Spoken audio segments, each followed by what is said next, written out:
a grenade yakiseyo ekivulu kye ekyo tamanyi nsonga lwaki ziri particular. What would you think would be the cause of this? In fact teyalina na kukirootako wadde teyalina kulootako nti ategeke ekivulu ku create oval teyalina bba nakirowooza in the first place waba yabiina it was blasphemous. It was what? Blasphemous. Gondeza mbalabi perspective. Okugondezaamu kwe kubeera ng'okuvvoola Katonda.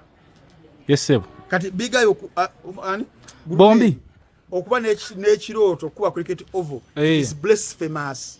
Kibanga kyakuvvoola Katonda because tasobola.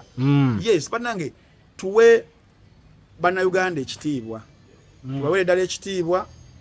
Wano bwe tuli ku Kevin Gardens media asobola okukubawo abantu be 100 ne badyawo ne kati ogenda okulaba nti cricket oval buli omu ayagala alowooza nti cricket oval mmere kulya ebyadala cricket oval is not meant for everyone okitegeera kiringanga waliwo ekisawe bakita Madison Square kiri New York awo kikubwa babbingwa bali abasajja ba Notorious B.I.G. Bajiga Banaz T.I. Harris okitegeera ba Andre 3000 ba Rick Rose Mick Mill Wale Eminem Machine Gun Kelly mu bufunzo omuwagira okubanga yalabusenga bukyali naye yamutuzizza ebbali n'amuteekamu amazzi mu mutwe n'amukuba ku matama z'okuka nga bwe kyali mu firimu ya Inception ng'ali mu birooto bisatu.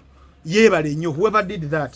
Yebale muzangulu yamuyambye mbufunze kubanga yabadde agenda nyigira ffe yabadde atandikiddewo tebantimba okitegeera kwekokolima obeera ng'oli muyimbi w'amaanyi tebetaaga kutimba bayimba n'okutimba music aba yeeyogerera ku ground okitegeera naye kati abayimbi abanafuwe batyo abayagala abeere ku mmase mumuyambe mumutimbe teri yakweta mu business eno business buli magirimu ku lulwe ate kubimu kubifuula abantu successful mu business yonna selfishness botabalira kubalala.